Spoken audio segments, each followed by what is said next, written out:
باب لا يدخل الدجال المدينة. وبه قال حدثنا أبو اليماني قال أخبرنا شعيب بن الزهري قال حدثني عبيد الله بن عبد الله بن عتبة بن مسعود أن أبا سعيد رضي الله تعالى عنه وعنهم قال حدثنا النبي صلى الله عليه وسلم يوما حديثا طويلا عن الدجال فكان فيما يحدثنا به أنه قال يأتي الدجال وهو محرم عليه أن يدخل ركاب المدينة فينزل بعد الصباح التي تلي المدينة فيخرج إليه يومئذ رجل وهو خير النداء قال من خيار الناس فيقول أشهد أنك الدجال الذي حدثنا رسول الله صلى الله عليه وسلم حديثه فيقول الدجال أرأيت إن قتلت هذا ثم أحييته هل تشكون في الأمر فيقولون لا فيقتله ثم يحيي فيقول وكما والله ما كنت فيك أشد بصيرة مني اليوم فيريد الدجال أن يقتله فلا يسلط عليه. وبه قال حدثنا عبد الله بن مسلمة عن مالك عن نعيم بن عبد الله المجمل عن أبي هريرة رضي الله تعالى عنه قال قال رسول الله صلى الله عليه وسلم على أنقاب المدينة ملائكة لا يدخلها الطاعون ولا الدجال.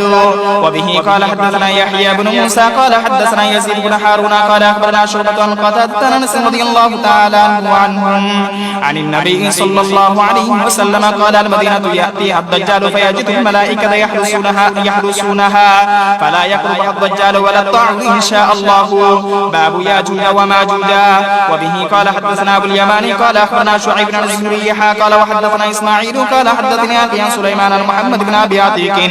عن ابن شهاب عن عروة بن الزبير أن زينب بنت أبي سلمة حدثت عن أم حبيبة بنت أبي سفيان عن زينب بنت جحش رضي الله تعالى عنها وعنهم أن رسول الله صلى الله عليه وسلم دخل عليها يوما فزعا يقول لا إله إلا الله ويل للعرب من شر قد اقترب فتح اليوم من ردم ماجوج وماجوج مثل هذه وحلك بإصبعيه الإبهام والتي تليها. قالت زينب بنت جحش فقلت يا رسول الله أفنهلك وفينا الصالحون قال نعم إذا كثر الخبث. وبه قال حدثنا موسى بن إسماعيل قال حدثنا وحي قال حدثنا ابن طاووس عن أبي هريرة رضي الله تعالى عنهم عن النبي صلى الله عليه وسلم قال يفتح الردم ردم ياجوج وماجوج مثل هذه وقد وهي 90. بسم الله الرحمن الرحيم. كتاب الأحكام. باب قول الله أطيعوا الله وأطيعوا الرسول وأولي الأمر منكم. وبه قال حدثنا عبدان قال أخبرنا عبد الله عن النسان الزهري قال أخبرني أبو سلمة بن عبد الرحمن أنه سمع أبا هريرة رضي الله تعالى عنه وعنهم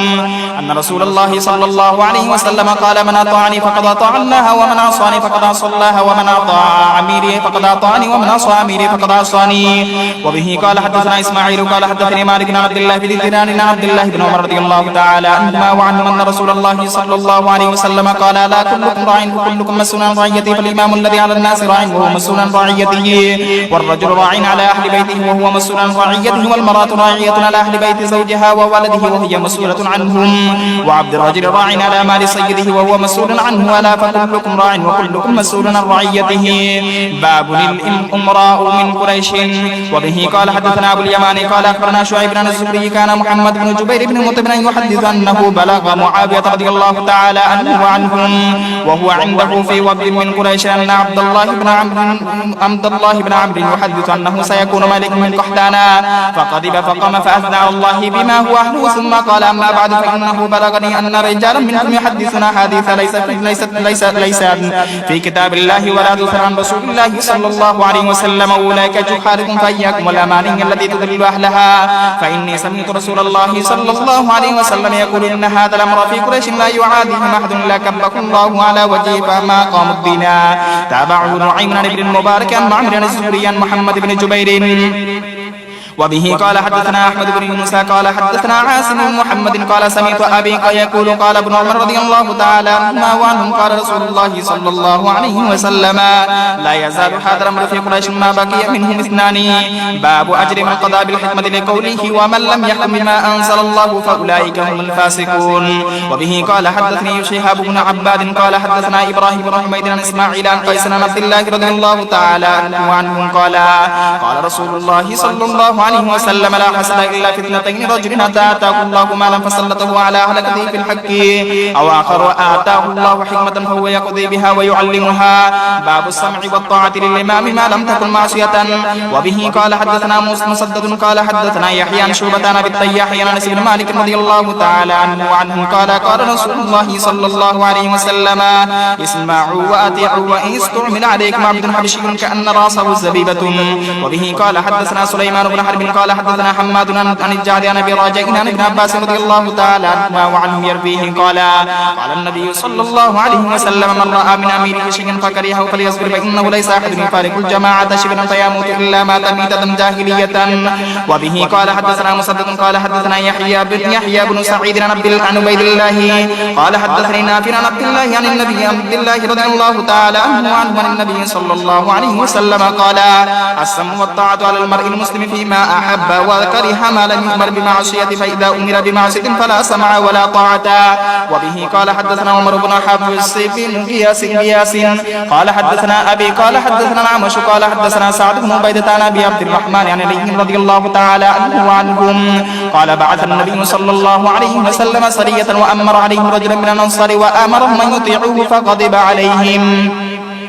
وقال أليس قد أمر النبي صلى الله عليه وسلم أن تطيعوني قالوا بلى قال عزمت عليكم لما جمعتم حطبا وأوقدتم نارا ثم دخلتم فيها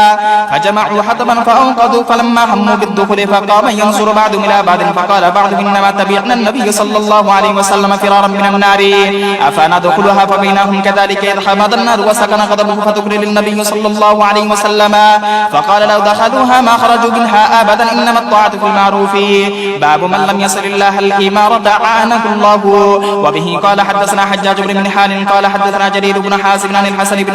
الحسن عن عبد الرحمن بن سمرة رضي الله تعالى عنه وعنهم قال النبي صلى الله عليه وسلم يا عبد الرحمن بن سمرة لا تسل الإمارة فإنك إن أوتيتها عن مسألة وكلت إليها وإن أوتيتها عن غير مسألة أعنت عليها وإذا حلفت